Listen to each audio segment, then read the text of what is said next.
Nikita Lobo, and I'm a global training coordinator here at the Academy.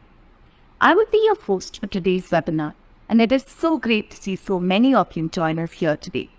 Stick with us till the end of the webinar for a chance to win some amazing goodies. This webinar series has already had 6 very informative sessions, and today we are going to dive into the exciting world of rigging. Before we get to the main event of this webinar, allow me to take this opportunity to formally introduce our speaker for today. Subbu Addanki has over 15 years of experience in rigging, technical development, and tool development. He is currently employed as a rigging trainer at Technicolor Creative Studios. He has previously worked on films such as Boss Baby, Bilal, Once Upon a Warrior, Margadera, and Rovo, as well as TV shows like Beware the Batman, and commercial projects such as Cupidon and FIFA. His interests include sketching, palm reading, listening to music, singing, and dancing. He takes delight in learning about the current developments in his field of expertise because research and development is one of his strongest suits. We have a chat box where you may ask us questions so that we can provide you with the best support possible. Any questions you have on the subject are welcome, as are any struggles and experiences. Your questions will be responded to as and when they come in by Subbu and crew. Hello everyone. Rigging is the process of creating a digital skeleton for an object or a 3D model, allowing for movement and animation. It is an important step in VFX and animation pipelines.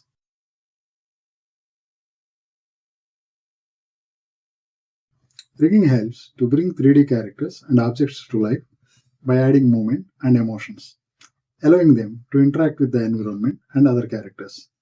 This enhances the storytelling aspect of movies, making them more engaging and immersive for the audience.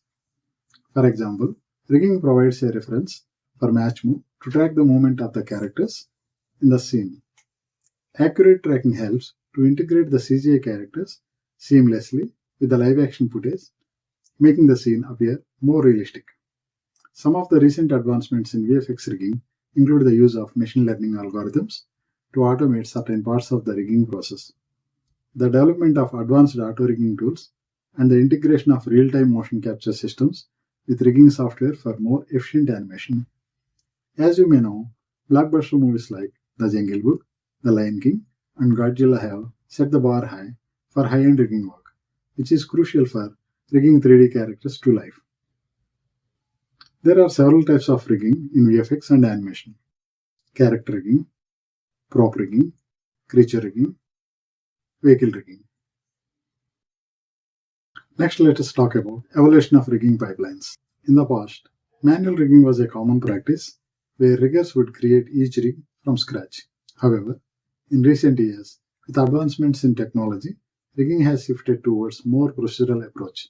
Procedural rigging involves creating a set of rules and algorithms that automatically generate the rig based on certain parameters, which can speed up the process and allow for greater consistency in the final product. Examples of procedural rigging tools include Rapid Rig and the Setup Machine. Now, let's talk about the use of Human IK and motion capture for QC. Human IK is a tool in Maya used for rigging and animation. It can be used in combination with mocap animations for quality control checking. By applying the mocap data to the Human IK rig, it is possible to check for any issues or errors in the rig, ensuring that the final result is accurate and meets the desired standards. It can reduce great amount of time, and animators receive the good functional rig as the first pass to start the animation. The Jungle Book, The Lion King, and Godzilla are recent movies that used high-end rigging techniques to bring their characters to life. In The Jungle Book and The Lion King, the realistic animal movements were achieved through motion capture technology and advanced rigging. Similarly, in Godzilla, the monsters' movements were created using combination of motion capture and keyframe animation techniques, allowing for realistic and dynamic movements. These movies demonstrate how advanced rigging and animation techniques can enhance the storytelling and visual effects in modern cinema.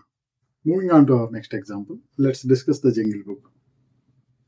The Jungle Book is a movie that used advanced motion capture technology to create lifelike movements of its animal characters. Process involved capturing the movements of real animals and then applying the data to digital models of the characters. The rigging process was used to add controls to the models so that animators could manipulate them in a natural way. This allowed for a creation of more realistic movements and expressions. The use of motion capture and advanced rigging techniques helped bring the characters to life in a way that would have been difficult to achieve with traditional animation methods. The result was visually stunning film that was widely praised for its innovative use of the technology. To do high-end rigging work in VFX, one needs to have a combination of technical and artistic skills. Here are some of the essential skills to become a good rigger: knowledge of 3D software, understanding of anatomy, programming and scripting skills, problem-solving skills, attention to detail, and communication skills.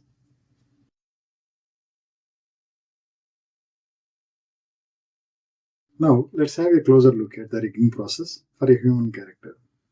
To rig a human character, the process involves creating joints in the proper locations, creating controllers for easy manipulation of the rig, skinning the character to the rig to ensure proper deformation, and adding additional features such as blend shapes or corrective blend shapes.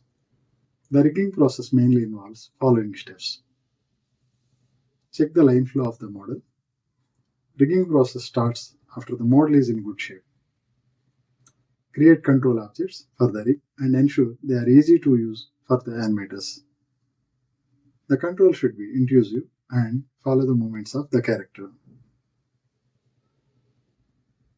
Add secondary controls like sticky controls to the rig for the subtle movements such as muzzle deformations, facial expressions, and clothing movement to make the character feel more natural and alive.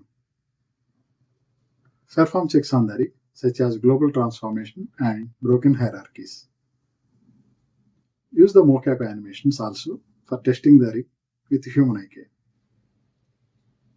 Fix any issues found, such as body parts not following the torso correctly.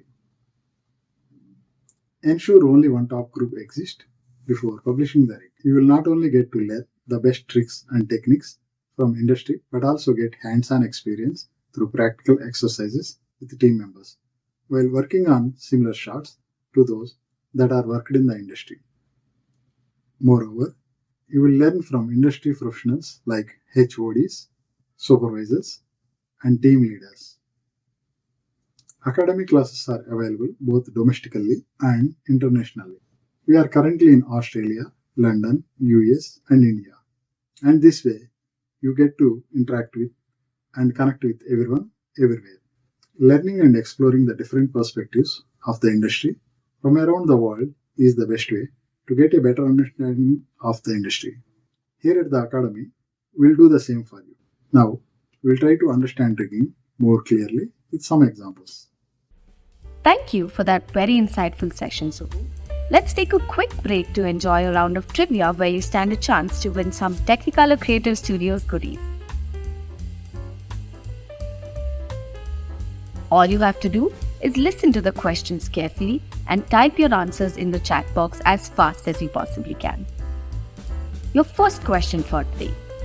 What is the name of the software often used for rigging in VFX?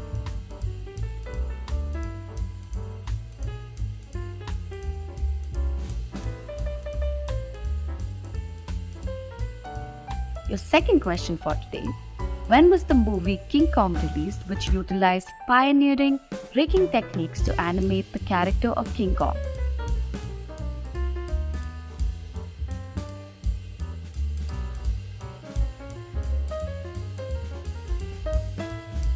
As for the third question of today, what is the purpose of a rigging script or tool?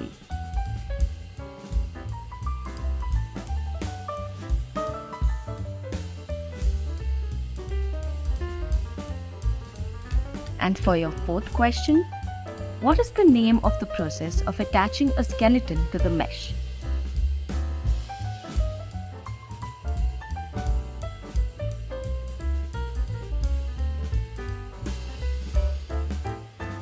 And your final question for today.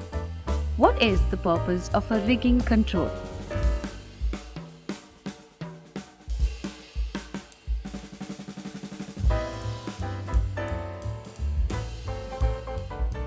Thank you for posting your answers. Our team will reach out to the winner via email. Please keep an eye on your inbox. You've now seen a glimpse of what the Academy has to offer. For those who are interested in signing up or learning more about the application process, click the link in the upper right corner of the screen. Links to past webinars are also available on our website and linked in the description box. Thank you, Nikita. Let's proceed with the webinar. Now let me explain the process of character rigging. So once we receive the model from modeling department, the important check we do is model symmetry check. So normally we do many checks, but in this case we check symmetry check. So for that we use AB SimMesh. This is the tool. So in this case, after checking the model for symmetry, I found that only one vertex is not symmetrical. All other things are fine. So other checks what we do in general, make sure the model has a clean topology that is suitable for rigging. So a good topology always works. So in this case, we have a good topology. Check that model has a consistent edge loops for smooth deformations. Check that the model has no missing or broken geometry that may cause issues during rigging. So plan accordingly. Verify that the model's normals are facing correct direction for proper lighting and shading. So in this case, normals are in right direction. Check for enough edge loops at the shoulder, knee, and fingers. So in this case, we have enough edge loops at shoulder, elbow, and finger knuckle areas. Check that model's naming convention are consistent and match the rigging requirements. So in this case, naming convention is good. L underscore, R underscore, they started with. So case sensitive also is something we need to maintain consistently. Make sure no namespaces exist in the scene and inform the modeler about the same to republish the model after cleaning the namespaces. Check for non-manifold geometry in the model and get the fixes done. So non-manifold geometry is something like if any edge has been connected to more than two faces, that is a bit of, I think that is the non-manifold geometry. And there are many other things which are which cause non-manifold geometry. So in this case, three faces are connected to this thing. So we need to check like, so the selection includes only one vertex here. If we drag select somewhere here, we can see that four vertex are over here. That means it is there is a split over here. So we can see that this vertex has a split over here. And then we can check for where the pivot is for eye mesh. If it is not there, just go and apply center pivot over here. Just rotate the eyes to make sure geometry is in right place. Even your joint can place over here. Eyes joints can be placed over here later. So in this case, we are using L underscore, R underscore, C underscore for left side, right side, in the center. So when it comes to prefix, these are something related to prefixes. When it comes to suffixes, we can go for underscore group for groups, underscore geo, underscore joints for geometries and joints, then underscore control, underscore CURV for controls and curves, then underscore IK and IK joint, FK joint. This is how we can use naming suffixes. And then we need to make sure non-unique names should be given to, sorry, unique names should be there for all the objects in the scene. So let me select an object over here. We don't see any vertical bar here. If I duplicate any group, if I click on same object one more time, we can see that there is a vertical bar. That means it doesn't have unique name. If I delete it one more time, now we can see that name is highlighting properly without any vertical bar. Now, as per the naming convention, underscore geo is missing in this group. So let me select all. We go to modify. We can only see here like prefix hierarchy names. At some point of time, we all might have thought suffix hierarchy names option might be there here. Since it is not there, we can use some external tools over here and select all those. So we can use here the option suffix hierarchy, suffix selected. So yeah, now all these names are suffixed here. So in the rig hierarchy, we'll go and analyze the hierarchy over here. Normally we create this one with it's a scripted one. You can see the transform group, Bendy system, IK group, geo group. So particular constraints, joints groups over here. Here placer control, global control will be there. So constraints are coming from the global control over here. So let me create one polygon sphere. Let me go and modify freeze transformation to joint. Let me do the skin. So here joint will go to joints group. Sphere will go to the geometry, cache geo, high geo. Will go there. Once it is there, everything in active. Like so, you can go to reference mode. You can select now. Then high res, proxy. These groups we can fill it later. Joints will be visibility. We can make it on and off. So we can see the joint over here. And once we move everything in place, and if we want to do any global test, suppose we can scale it and we can do this test. It will go somewhere here. So at a time we are in need of like just by keeping the same cam over here, we want to see global scaling the way we want. We can use this option, one of the tool over here, global test. So we can make sure that global transformation is working fine, like nothing is broke here. So if we look at global control, we can see global scale is 10 and transformation values we can see 10,000. Once we are okay with it, just select that and just click on the global test one more time. It will come back without changing the cam view. We can make sure like the global scaling and global transformation is working fine over here. So we can go to modeling menu, can use reduce option. We can go with 50% mesh, reduce. So we need to do one more time, reduce. If we go this way, it is a bit time consuming process. We need to see heads up display, poly count, somewhere around 4,400. Okay, delete that. So what I can do, I can just go to shapes over here. This is something we can do. Get low mesh over here. This is something to, if our topology is clean, can just go over here. We can do less than 5K at one step. We can get that one.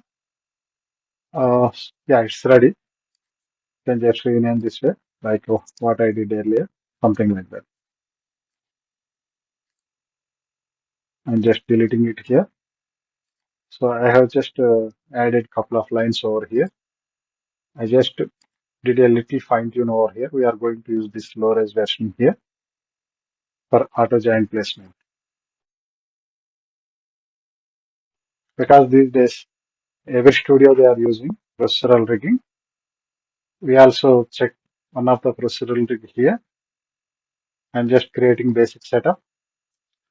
Basic setup is something, it comes with all basic bones for the placement purpose. We do this placement manually, but at a times what will happen? Some advancements are coming in the industry, like auto joint placement is also possible.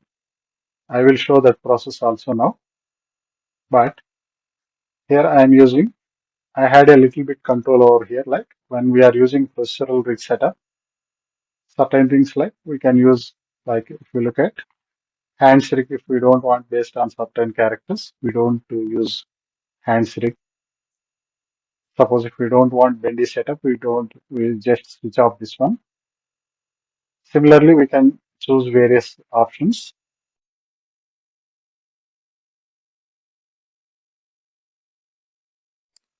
So normally what we'll do, like we can just keep scaling until it comes to, so the head region. So here we are using the word until. So a couple of weeks ago, I was taking Python sessions. In that when I am explaining while loop, until I'm explaining this word. So until this reaches here, keep scaling, something like that. Similarly, we can rotate this hand until this end portion reaches to this fingertip over here. So this everything is possible to make it this programming way. I mean procedural way we can do it, and we are going now to check it out how we can do the giant placement using procedural way. So this is where we can start placing joints automatically. Continue to generate hyper points. So now it's collecting required information. That means vertex information on the left side of the body. We can see that basic setup is over here, and it is generating nodes for each vertex on the left side. When it is placing the joints on the left side, automatically right side symmetry will be there. It will be mirror that position. So it's going to start with the center joint, center of gravity. So now it's going to identify whether the character is in A pose or T pose. So it has identified that it is in A pose. So first placement is already done over here. So just like how we did manually, tool also doing the same thing. It is scaling until it reaches to the topmost point, very close to that. Once it has reached over here, it has stopped scaling further. Once the scale adjustment is done, now we can see that head joint is being placed and it's being scaled over here. Once the scaling is done, it will start rotating this joint towards this center topmost point on the head. Now scaling is done. It is rotating towards the center point. Now it starts with the spine joint placement. Coming to the arm setup, we can see that this arm basic setup is pivoted at shoulder area. So you can see that clavicle joint comes very close to this point. Then it's coming to the leg setup, leg placement. Then it's coming over to ankle joint over here. Now we have seen that ankle placement is done and toe and heel placement also done. So once this is done, normally how we place remaining joints, we can see over here. When it comes to fingers and other areas, what we'll do in general, we are going to select the edge loop over here and create a cluster. We can hide these points group. So normally what we'll do, we can go and select this one.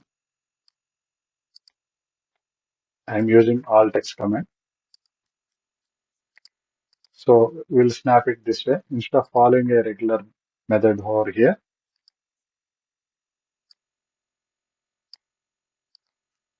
I have figured out some other tool here.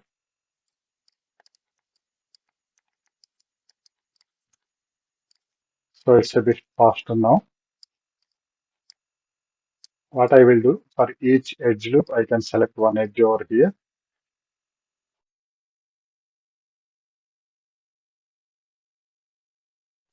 So I'm running this button. So it will create one control for each edge loop over there. It will go to that particular edge loop and convert the selection to nurse curve.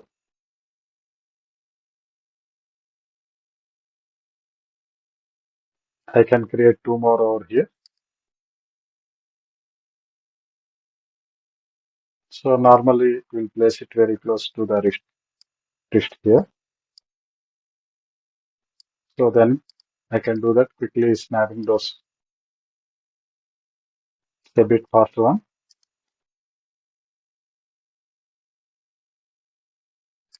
Displacement, I can keep it somewhere around this arc shape middle, and then it is much faster to snap these joints.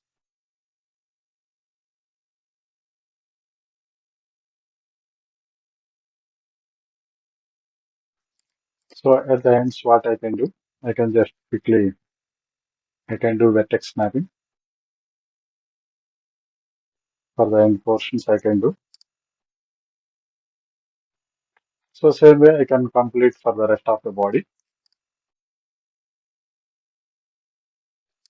I can complete for the rest of the body.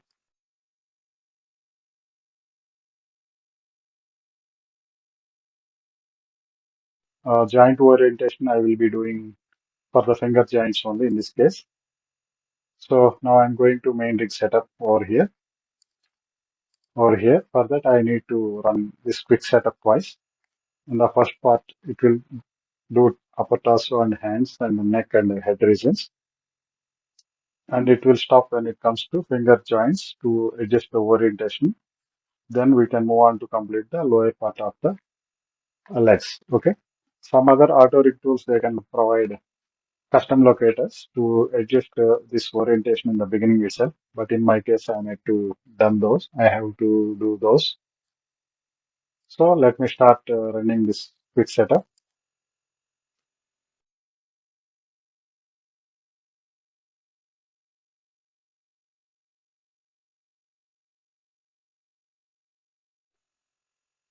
So it has created a spine setup, hand setup, neck setup, and head setup.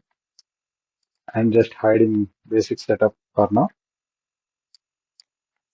Now I'm going to adjust the joint orientation over here.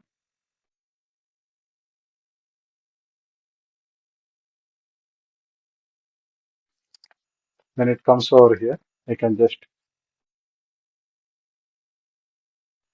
select hierarchy, except and joints over here. I'll be checking.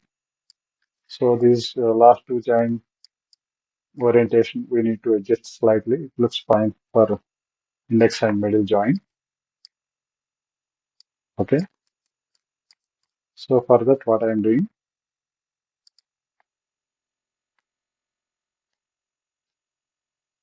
so we can see that 6 joints are selected. I'm just running. So yeah, I can see that. Let me go and select each one.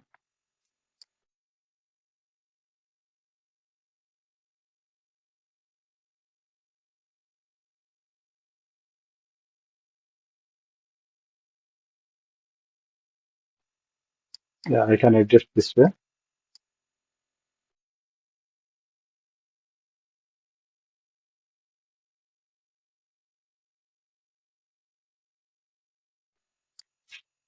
End portions, we can leave it.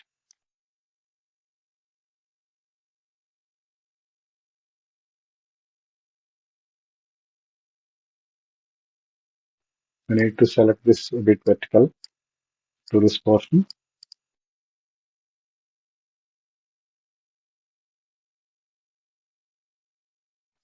I'm just hiding this one more time. Now if I go and check all those joint rotation,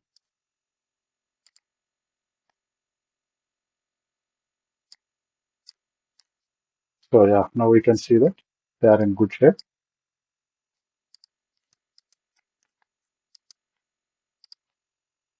At this point, I am saving this file as a backup.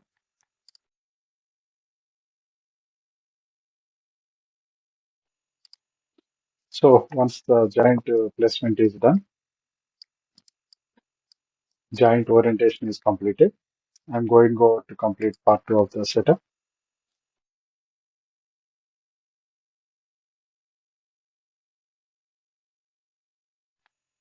Now it's going to create leg setup.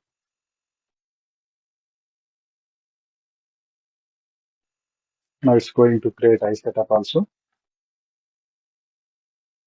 So once the setup is done, we can go and see advanced skinning techniques. Now the setup is done. I'm hiding low res version. Let me switch on the high res version over here once again. I'm going to select all the bind joints and let me select body. Go to rigging menu, skin, bind skin. Mostly I'll be using these settings over here. Let me bind the skin.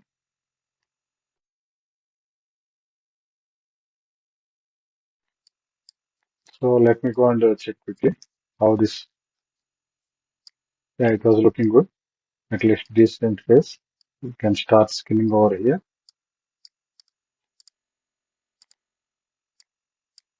But when it comes to this place, you can see that there is some other finger joints sharing the weights over here. So there are two ways to fix this one.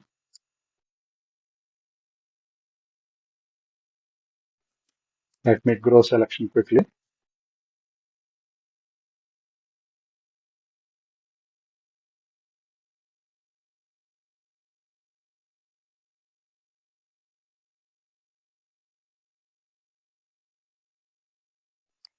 So now I'm going to paint this much.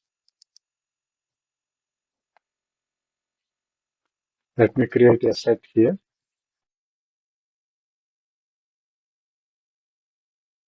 Now I'm going to create joint set also for this one. So these three signs. I'm just going to create one more. So I can fit these two sets together. Yeah, I can see that.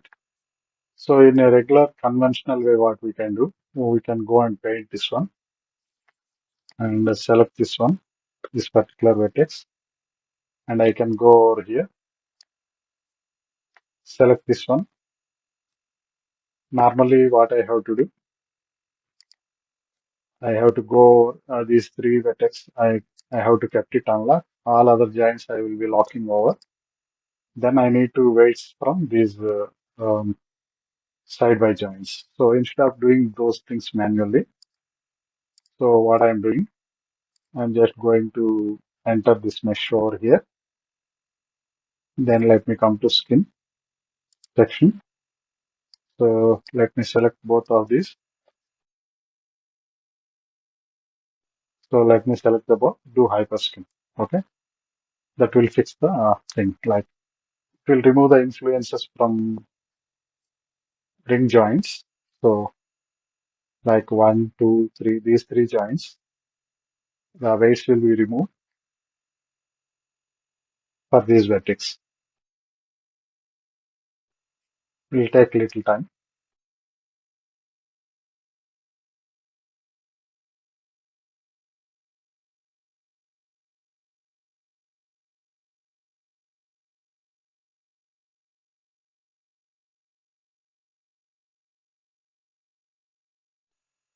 Now we can see that these weights will be removed from these joints.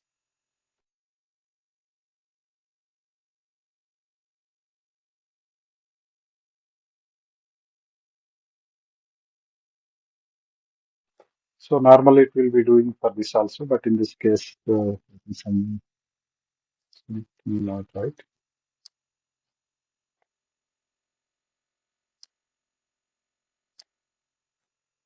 Okay, these three weights are over here. So normally what it does is like it will go and scale 0, just flood it. So these weights will come out to here. So during painting, some refresh issue. There was some refresh issue. So now it's clean. So once we came to edit skin weights,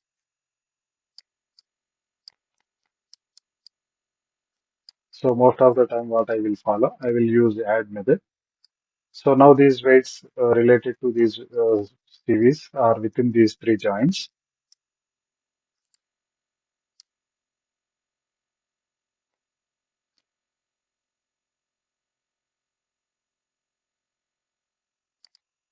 So to preserve the volume, what I will do, I will be adding DQ blend weights. So replace.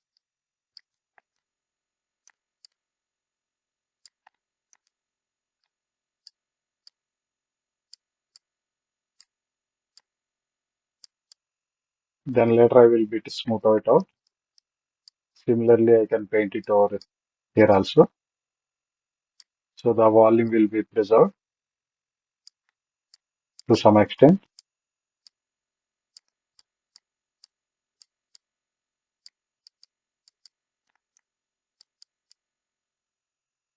So once up to this level is done,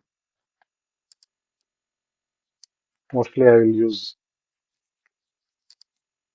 add method. Add method is more in control. So the weights will be shared between these three joints only now. So now let me go over here.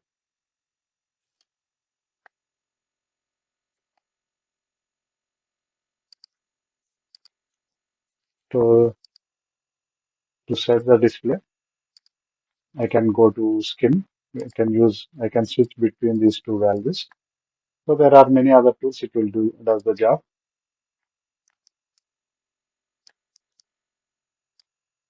In this case, I'm just going over to value whatever the suits good in this case. Maybe paint add value.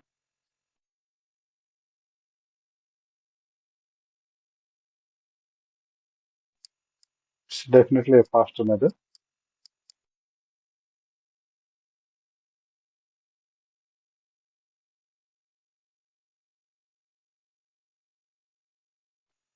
Then we can go to this add method. So painting will be in our control. We can even maintain the flow of the lines.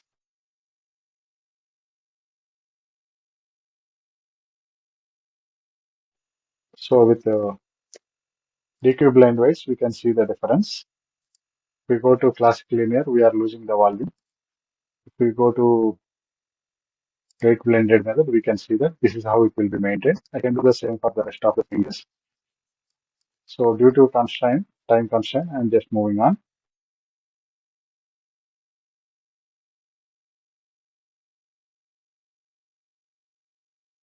So once it is done, now I'm going to check the rig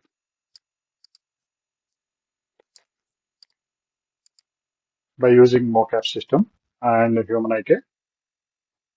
So for that, I need to use another tool. I'm using the doctor here.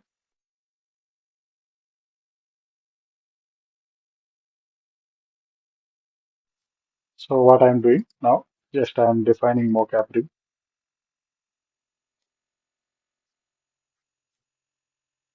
It will set all these controls to FK mode.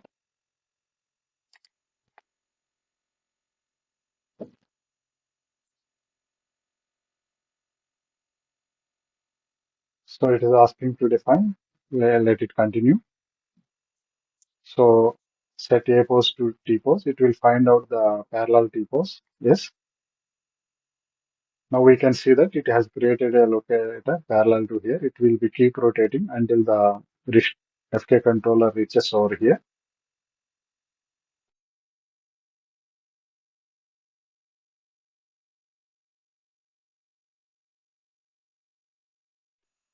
So now we are doing advanced QC for rig with the human IK and mocap system. So we can go and check that. Yeah, it is in good shape. Now what I am doing, I'm just importing mocap animation into the scene. So it hasn't been imported over here. Then out of 5-6 available animations here, I'm using one over here. Now I'm connecting mocap data to my current rig. So now I can see that. Now I can start checking my rig after, in this case, I can say after skinning is completed. I can use this animation. I can use 10, 1500 animations also here. So extreme complex poses, I can do that. So different animations, I can go over here and I can fix it here. I can fix the skinning weights in this animation. Then I can export these weights to same folder and import back to the actual rig. I hope it was informative. Signing off now. But remember, we'll be waiting for you at Technicolor Creative Studios Academy. Apply today to start your journey towards becoming a rigging artist. Over to you, Nikita. Wow, that was a great webinar. I'm sure our enthusiastic participants have some great pointers to take back. I'd like to thank each one of you for joining us here today. We encourage you to connect with us on social media, and if you have additional questions, please feel free to reach us through the details mentioned on the screen, and we will get back to you. A recorded version of this webinar will be available to stream on demand on YouTube. Remember to subscribe. Thanks again for joining us, and we'll see you again for the next episode of Learn, Create and Grow. Until next time. Bye-bye.